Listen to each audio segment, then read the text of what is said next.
छत्रपती शिवाजी महाराज की जय।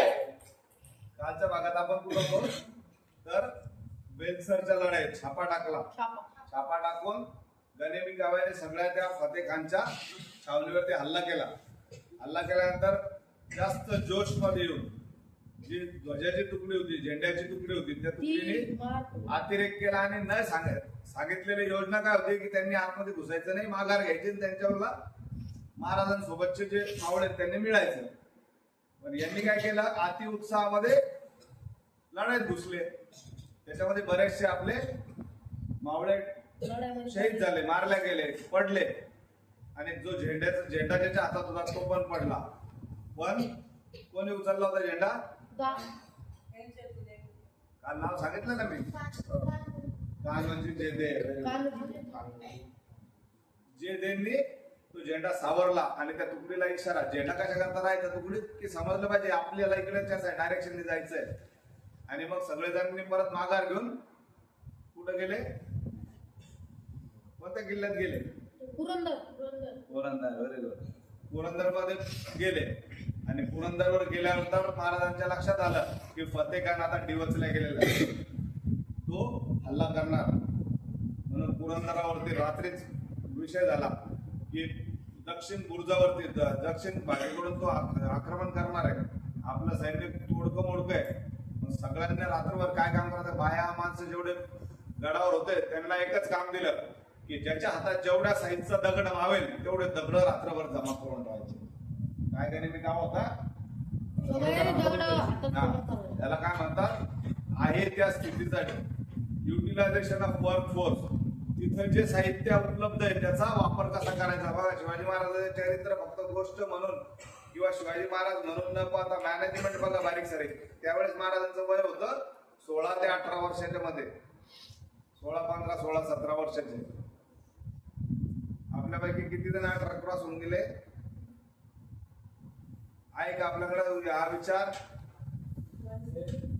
बेलसरच्या लढाईमध्ये हा विचार इतका बारीकीने केला गेला की आपल्याजवळ शस्त्र नाहीये, आपल्याजवळ तोफा नाहीये, आपल्याजवळ जवान तेवढे नाहीत. करायचं काय तर प्रत्येकाने जेवढ्या मापाचे, मग कोणाला एवढा दगड समजा हातात मावल, लहान मुलाच्या एवढ्यापासून तर मोठ्या धोंड्यापर्यंत किंवा शक्तिशाली माणसाला उचलल्या जाईल एवढ्या मापापर्यंत दगड बुर्जावरती जमा केले.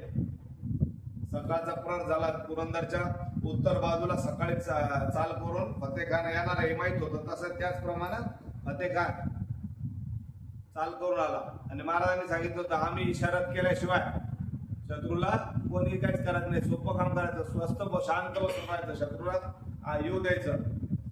आणि त्या हिशोबाने फतेह खान दक्षिण बाजूने चाल करून आला. चाल करून आल्यानंतर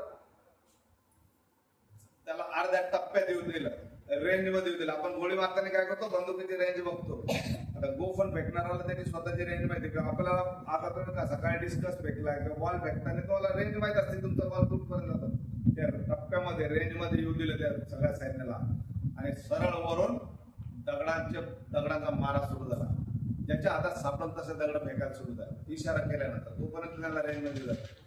आणि इतके भयानक ही दगडफेक सुरू झाली की ही योजना इतकी अचूक होती की ते दगडांच्या याच्याने काय झालं की सगळे धोंडे, पाऊस कसा पडतो तसा पाऊस पडायला लागला. फतेह खानची फौज गडावर धावून जशी येत होते त्याला दगड बसत होते. आणि फतेह खानची फौज स्वतःला जीव वाचवत पळायला लागली.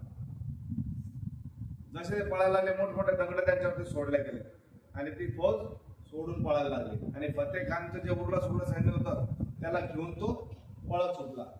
जसे ते लांब गेले, महाराजांनी आपली जी सैन्याची तुकडी होती त्यांच्यासह किल्ल्याच्या बाहेर आले आणि सरळ हल्ला करून टाकला. आणि जो दिसत त्याला कापायला सुरुवात केली. आणि त्या गडबडीमध्ये फतेह खान विजापूरच्या दिशेने सटकून गेला, पळून गेला. आणि फतेह खान निसटला. आणि याच्या हा अगदी कमीत कमी शक्तीमध्ये हा विजय मिळाला. मावळ्यांना एकदम चेव आला की पाला पाचोळ्यासारखं सैन्य पळून चाललं. मावळ्यांनी पाठलाग केला, विजापूरच्या दिशेने तो पळून गेला. त्याचं सैन्य आणि स्वप्न मराठ्यांच्या एकाच वेळी पार उधळून लावलं. त्याच्या मनात होतं की आपण किल्ला घेऊ, पण त्याचं स्वप्न उधळून लावलं. अख्ख्या त्यांचं सगळे ते साहित्य घोडे बिडे सगळे सोडून ते विजापूरच्या दिशेने पळला गेला. फतेखानच्या या मोठ्या थोरल्या सैन्यानं आपल्या लहानशा सैन्याने कमीत कमी वेळात कमीत कमी युद्ध साहित्यानं पूर्ण पराभव केला होता. कोणाची ही जादू, कुणाचा हा चमत्कार, गणिमिकावायचा शक्तियुक्तीचा हा चमत्कार झाल्यासारखं झालं ना. म्हणजे फतेखान जाताना म्हटला की बाबा ये या अल्लाह ये पत्थरों की बारिश का असे हो रही है. पाऊस पडला का, कारण लाख पोरांच्या हातात ज्याच्या हातात जे सापडत दगड फेकले. आणि मला सांगा वरून येणारा दगड आणि खाली किल्ल्याच्या खाली असलेला माणूस काय होईल, वरच्या टप्प्यात येईल. आणि युक्ती काय होती, शक्ती वापरली, युक्ती वापरली आणि आहे ते साहित्य महाराजांनी तिथं वापरलं. आणि त्याच्यानंतर तो फतेखान तिथून पळून गेला. पण तडाखे शक्तियुक्तीचे बसले होते शाही तख्ताला. कोणाला बसला होता तडाखा? फतेखानला एकट्याला नव्हता बसला, तर शाही तख्ताला तडाखे बसले होते. शहाजीराजे जे पकडले गेले होते त्यांच्या हातपायात बेड्या होत्या. त्यांना मदुराईवरून विजापूरला आणलं अफजल खानानं. शहाजीराजांना मकाई दरवाजाने विजापूर शहरात आणलं. अंगभर रस्त्याने त्यांना हत्तीवरून मिरवत नेलं. त्यांच्या हातपायांना बेड्या होत्या. आणि अशा अपमानकारक स्थितीत अफजल खान शहाजीराजांच्या भर वस्तीत चेष्टा करीत होता आणि मोठमोठ्याने शहाजीराजाला उद्देशून म्हणत होता, ये जिंदाने इब्रत आहे. आणि मोठमोठ्याने हसायचं. अफजल खानाने काय केलं, मुद्दाम शहाजीराजांना, कारण इकडं तर हे त्यांचं फतेखान पळून लावला होता, पण तिकडे संकट शहाजीराजे कैदेत होते. महाराजांकडे दोन संकट होते. आपण परवाच्या तिसऱ्या दिवशीच्या भागात पाहिलं की शहाजीराजांना बापाला वाचवायचं का स्वराज्य वाचवायचं का आईचं मन राखायचं. कारण आईला दोन्ही प्रिय होत्या. जिजाऊमा साहेबाला स्वराज्य पण तितकंच महत्वाचं होतं आणि स्वतःचा पती पण तेवढा महत्वाचा होता. एवढ्या अवघड परिस्थितीमध्ये फतेखान तर पळून लावला, पण सगळ्यात मोठं संकट होतं शहाजीराजांना पण वाचवायचं. आणि इकडे शहाजीराजांना कैद करून मदुराईवरून बिजापूरमध्ये आणल्या गेला. बिजापूरमध्ये आणताना अफजल खानाला ती जबाबदारी दिली. अफजल खान इतका क्रूर होता की त्याने मुद्दाम शहाजीराजांना, लोकांवर दहशत पसरली पाहिजे शहाजीराजासारख्या माणसाने मी सुद्धा आदिलशाह सोडत नाही म्हणून हत्तीवर बसवलं, हातापायात साखळदंड बांधले आणि रस्त्याने मोठमोठ्या हसत त्यांचा अपमान करत त्यांना आणला. आणि सांगायचा की हे जिंदाने इब्रत आहे, म्हणजे जिवंत, म्हणजे व्हीआयपी कैदी आहे. आणि याला शिक्षा सुद्धा व्हीआयपी पद्धतीने होईल. एवढा मोठा, जेवढी मोठी गुन्हा, जेवढा मोठा कैदी तेवढी मोठी शिक्षा. म्हणजे लोकांच्या मनात दहशत केली की आता शहाजीराजांना सगळ्यात मोठी शिक्षा काय, तर देहदंड, मृत्यूदंड. त्याच्यापेक्षा मोठी सजा कोणती देणार. मग आता यांना एवढा मोठा कैदी, तर यांना शिक्षा तर तशीच होणार. आणि मग तशा प्रकारे त्याला ते सगळा अपमान करत तिकडे चालला. शिवाजीराजे स्वराज्य मिळवण्याचा उद्योग करीत होते. त्यांनी बंड मोडले होते, पण त्यांचे वडील हे मोठ्या मानाचे कैदी होते. आता शाही शिक्षाही तशीच वाटायला येणार हे उघड होतं. आणि या प्रचंड इमारतीत राजाला कडक बंद उस्ताद मेहमद आदिल शहाने डांबलं होतं. ते भविष्य बेसूर दिसत होतं. आणि या प्रचंड हल्ल्यातून फतेखान पळून गेला. मागं उरलं होतं त्यांचे जे शस्त्र, अस्त्र, साहित्य, घोडे, हे आपल्याला किल्ल्यावर पुरंदर आलं. स्वराज्य नेमकं आता उमलायला लागलं होतं. पण सगळ्यात मोठं संकट शहाजीराजांच्या कैदेत होतं. अफजल खानाने मोठ्या अपमानास्पद रीतीने शहाजीराजांना आणलं होतं. आणि त्यांना सप्त मंजिला नावाची एक हवेली होती, त्या हवेलीमध्ये कैद करून ठेवलं. आणि शहाजीराजांच्या कैदेची बातमी इकडे कोणाला समजली, शिवाजी महाराजांना समजले होते, पण आऊसाहेबांना समजले. आणि गुन्हा नसताना अनेक कर्तबगार मराठ्यांना मुलकीशाही सत्ताने उडवलेली त्यांना माहिती. प्रत्येक मागचा इतिहास होता की गुन्हा असो का नसो, त्यांना जर वाटलं की हे भागी आहे, याचं बुडवायचं, तर आदिलशाह असेल, कुतुबशाह असेल किंवा निजामशाह असेल, यांनी चांगल्या मोठमोठ्या मराठा सरदारांच्या कत्ली केल्या होत्या. म्हणून ते टेन्शनचं काम होतं की बाबा आपल्या बरोबर पण असंच होऊ शकतं. हे टेन्शन असताना प्रत्यक्ष वडील आणि सख्खे भाऊ यांच्या या अशा सत्तेसाठी त्यांनी मारलेले होते. आणि एकच मार्ग होता, आदिलशाह पुढे पदर पसरून राजांच्या प्राणाची भीक मागणं किंवा स्वराज्याची शपथ विसरून जाणं आणि मिळेल त्या स्वराज्यापुरतं त्याला शरण जाऊन त्याच्या राजाच्या आदिलशाहच्या कब्जात देऊन टाकणं. नाहीतर शहाजीराजांचा मृत्यू आणि स्वराज्याचा नाश हे दोन्ही गोष्टी अटल होत्या, हे ठरलेलं होतं. साधी गोष्ट आहे की आपल्याला हातून येतून जाणार. आणि पुन्हा याच्यात माफी न मागता यांनी त्यांचा जो सरदार आला होता चालून फतेखान, त्याला पण पळून लावलं होतं. त्याची पण काही शस्त्रास्त्र सैन्य नसताना नुसतं दगडांवरती त्याला पळून लावलं. याच्यामुळे आदिलशाह चिडलेला होता. शिवाजीराजांनी स्वराज्यात त्यावेळी चालून आलेल्या फतेखांचा प्रचंड पराभव केला होता. सुभान मंगळ, पुरंदरगड, बेलसर आणि सासवड या ठिकाणी राजांनी गनिमी काव्याची कुशली करामत करून शाही फौजा पार उधळून लावलं. सह्याद्री आणि शिवाजी राजांच्या मनगडातील बळ उफाळून आलं होतं. दिनांक 8 ऑगस्ट 1648 आणि त्यावेळी आता कैदेत शहाजी राजे जास्तच धोक्यात अडकले होते. कोणत्याही क्षणी संतापाच्या भरात शहाजी राजांचा शिरच्छेद होऊ शकतो ही शंका होती. पण शिवाजी राजांनी एका बाजूला आदिलशाहीशी फौजेशी झुंज मांडण्याची तयारी चालवली होती आणि दुसऱ्या बाजूला त्याच वेळेस शहाजी राजांच्या सुटकेसाठी त्यांनी बुद्धिबळाचा एक डाव मांडला होता. आणि राजांनी आपला एक वकील दिल्लीच्या रोखाने पाठवला होता. एक वकील पाठवला दिल्लीला. कोणाकडं? दिल्लीला सत्ता कोणाची त्यावेळेस मुघलांची होती. कशा करता? तर मुघल बादशहाशी मैत्री करायसाठी. म्हणजे इकडे कोणाशी चालू होती? आदिलशाही सोबत. आणि त्यांचा शत्रू कोणता? मोगल. संगमत करून मोगलांची फौज दिल्लीला विजापुरात चालून यावी असा आदिलशहाला शह टाकायचा. आणि राजांचा डाव अचूक ठरला. राजाने सांगितलं, वकील पाठवले आणि वकिलाजवळ असा निरोप दिला की तुम्ही मोगली सैन्य बिजापूरवर चाल करून या आणि बिजापूरवर चाल करून तुम्ही आदिलशाही ताब्यात घ्या, आम्ही तुम्हाला मदत करू. आणि ही चाल अचूक लागली आणि एवढा दबाव आला की शहाजहानला विजापूरवरती प्रचंड दडपण आणलं आणि शहाजी राजांना सोडा नाही तर मुघली फौजा विजापूरवर चाल करून येतील अशी वास्तव चाल मोगलांनी केली. म्हणजे दोन एका वेळेला शिवाजी महाराजांनी दोन काय केले? एक तर इकडे फतेखानला पळवून लावलं आणि दुसरी चाल काय खेळली तर मुघल बादशाला मैत्रीचा एक संदेश पाठवला, वकील पाठवला आणि वकिलाकडे असं सांगितलं की तुम्ही आदिलशाहीला ताब्यात घ्या, विजापुरावरती दिल्लीतून हमला करा आणि आम्ही तुमच्या मदतीला येतो आणि आम्ही तुमची जागीर सांभाळू. त्यांना एक आश्वासन दिलं आणि झालं तसंच. ती चाल एकदम विजापूरवर चाल करून येते. हे धाकानच इतकं पक्क दहशत बसली आदिलशाहावरती. हे शिवाजीराजांच्या वयाच्या 18व्या वर्षीचं कृष्ण कारस्थान होतं. अचूक ठरलं. विजापूर आदिलशाहीला घामच फुटला आणि शहाजीराजांना कैद करून शिवाजीराजांना शरण आणणं हा जो डाव होता तो अक्षरशः उधळून गेला. त्यातच भर पडली फतेखानच्या पराभवाची आणि चिमुटभर मावळी फौजेने आपल्या फौजेला उधळलेला दानादान भयंकरच होते.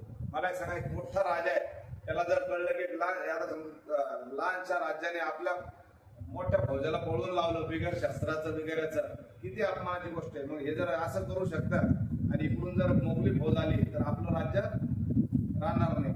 या भीतीने त्यांच्या जवळचे त्याच्या डोक्यात कल्पना होती की इकडे शहाजीराजांना दखल करून टाकू, शिवाजीने मिळवलेलं तेही राज्य ताब्यात घेऊ आणि शिवाजी पण संपून जाईल. एका आपल्या प्लॅन मध्ये दोन्ही संपले. पण हे उलट झालं. उलट त्यांच्या 17-18 वर्षाच्या पोराने पूर्ण लष्करी प्रतिभा दाखवली होती आणि संपूर्ण इतिहासामध्ये आजूबाजूच्या ज्या छोट्या छोट्या शाळा होत्या, मोठ्या मोठ्या राज्य होते, त्यांच्यामध्ये एक दहशत पसरले की 18 वर्षाचं पोरग एवढ्या मोठ्या आदिलशाहीचं त्या सरदाराला हरवू शकतं, ते पण बिगर शस्त्र वापरता.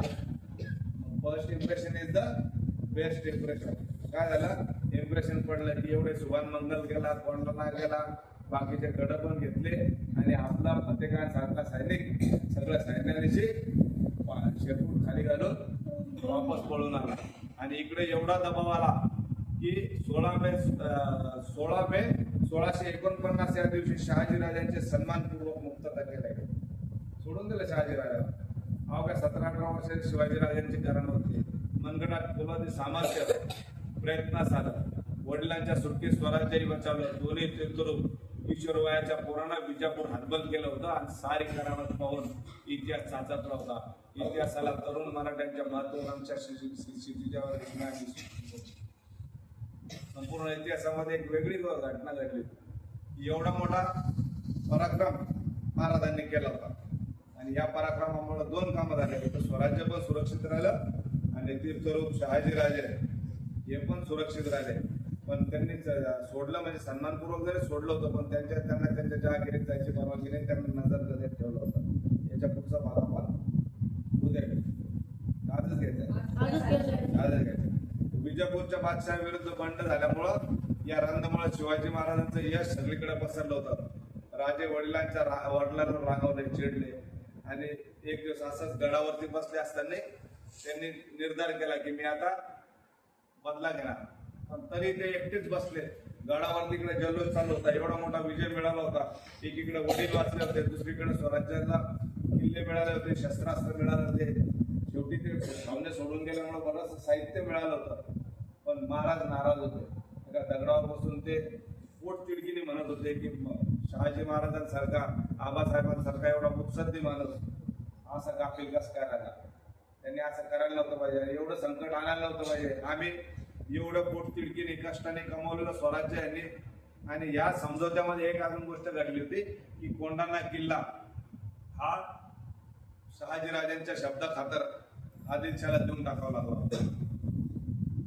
यांनी कष्टाने कोंढाणा घेतलेला होता, पण शहाजीराजांना ज्यावेळेस सोडलं त्यावेळेस करार झाला आणि तो कोंढाणा द्यायचा. आणि इकडे शिवाजी महाराजांना ते वाटत होतं किंवा मी एवढं मारमार करतोय आणि वडिलांसाठी द्यायचं, म्हणून तो कोंढाणा दिल्याच्या पश्चातापात ते बोलायला लागले की असं चूक करायला नव्हतं पाहिजे, आबासाहेबांनी असं करायला पाहिजे.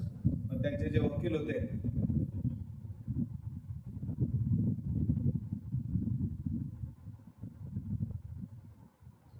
कोणाला आदिलशाही परत देऊन टाकण्याचे आज्ञापत्र राजगडावर महाराज व्यथित झाले. हे गडावर कुठेही एकांतात एकट्याच अवस्थेत हो. मिळालेले यश राजगडचा आनंद होता. एकटे शिवाजी खिंड म्हणून कोंढाण्यावर बसले होते. राजे कुठेतरी जाऊन एकटे बसले. ही गोष्ट वयोवृद्ध सोनविश्वनाथ डबे म्हणजे त्यावेळेसचे शहाजीराजांनी जिजाऊ साहेबांसोबत पाठवलेले अगदी मुत्सद्दी वकील, म्हणजे पूर्ण राजकारभार न्यायाधीशाचं काम पाहत होते सोनोपंत डबे. यांच्या लक्षात आलं आणि सोनोपंत आजोबा आज वयानं जवळजवळ ते 70 पार केलेले, अत्यंत मुत्सद्दी. भोसले घराण्यावर त्यांची अत्यंत अपार माया होती आणि ते चरण चाललेले शिवाजीराजांकडे गेले. महाराज गंभीर आणि उदार दिसत होते. सोनविश्वनाथांनी वडीलकीच्या सुरात त्यांना पुसलं, महाराज काय चिंता होता, कसली काळजी करताय. त्यावेळेस त्यांनी सांगितलं, तीर्थरूप साहेबांनी शहाजी महाराज साहेब कायद्यातून मुक्त झाले. आपण हे राज्य आपण वाचवले, पण चिंता कशाची. तर राजा गंभीर शब्दात म्हणाले, काय सांगावं, आमचे तीर्थरूप साहेब बेसावध राहिले आणि शाही जाळीत अडकले. आम्ही भर उन्हात करून त्या सोडविण्यात आदिलशाह भाग पाडले, सुटले. पण वडिलांनी बादशाहच्या मागणीवर आपल्या स्वराज्यातील कोंढाणागड परत देऊन टाकण्याचे कबूल केले. काय म्हणावं या गोष्टीला. आमच्या कामाचे मोल वडिलांना समजले नाही. ते स्वतः मोठे जाणते म्हणवितात, पण वर्तमान मात्र अजाणतेपणाचे करतात. म्हणजे वडील एवढे जाणते असून त्यांना आमच्या कष्टाची कदरच नाही. त्यांनी आमच्या म्हणजे सगळ्यांच्यावरती पाणी फेकलं. आज पोट तिडकीने होतं. त्यावेळेस शिवाजीराजे गंभीर होते, पण कठोर शब्दात वडीलकीचे शब्द म्हणाले, महाराज काय बोलताय. वडिलांबद्दल असं विपरीत बोलून आपणास सारख्या सुपुत्रांना शोभत नाही. सोनोपंत डबेंनी त्यांना वडीलकी सांगितले की असं बोलू नका, तुमचे वडील आहे आणि वडिलांबद्दल असं अपमानास्पद बोलू नये. महाराज भानावर आले. त्यांनी सांगितलं की नाही, माफ करा, मी आबासाहेबांबद्दल असं बोलत नाहीये, पण मला चीड येते. पण मी तुम्हाला शब्द देतो सोनोपंत काका की मी या प्रत्येक गोष्टीचा बदला घेणार, प्रत्येक गोष्टीचा मी सूड घेणार आहे. आणि याच्यात ज्यांनी आबासाहेबांचा अपमान केला त्या सगळ्यांचं मी हे करेन. एकदम स्वतः सावले ताजबीनं म्हणाले, नाही चुकलं, वडिलांचा अपमान करावा म्हणून आम्ही बोललो नाही, स्वराज्याचं नुकसान मनाला मानवले नाही म्हणून आम्ही बोललो. कोंढाणा गेला म्हणून बोलतो. महाराज कोंढाण्याचं काय एवढे वडिलांपुढे हा अति मोलाचा गड देऊन टाकावा. महाराज आपण तर अवघा मुलूक काबीज करा, उदास होऊ नका. महाराजांनी हा विवेक फार मोलाचा वाटला आणि पटला सुद्धा. त्यांनी जरा तीव्र शब्दात म्हटलं, होय जरूर, मी वडिलांचा झालेला अपमान कैद. त्या अफजल खानाचं वागणं बोलणं आम्हाला सहन होत नाही आणि त्यांच्या आमच्या तीर्थरूपांचा असा हीन मानवलेला त्यांचा हा सूड आम्ही आमच्या तो अफजल खान बाजी घोरपडे मराठा होता, आपल्या महाराष्ट्रातला होता. पण त्यांनी पण शहाजीराजांना पकडण्यासाठी गद्दारी केली होती. म्हणजे शहाजीराजांचा जवळचा असून सुद्धा त्याने विरोधात जाऊन शहाजीराज त्या तो आणि वजीर मुस्तफा खान, मनसबीकार मुकली या साऱ्यांचा आम्ही बदला घेऊ. हे कोणी ठरवलं? महाराजांनी ठरवलं. आणि नंतर विश्वनाथांना त्यांनी शब्द दिला की काका तुम्ही म्हणता तसं आम्ही काही वडिलांचा अपमान करणार नाही, पण आमचा मनस्ताप आहे, आम्ही सगळे किल्ले परत घेऊ, आम्ही सगळा बदला घेऊ. आपण आता हे बाकीच्या कसा बदला घेता येईल आपण पुढच्या एक कथा, कारण त्या कथा मोठ्या आहेत, छोट्या करून सांगता येणार नाही. छत्रपती शिवाजी महाराज की जय.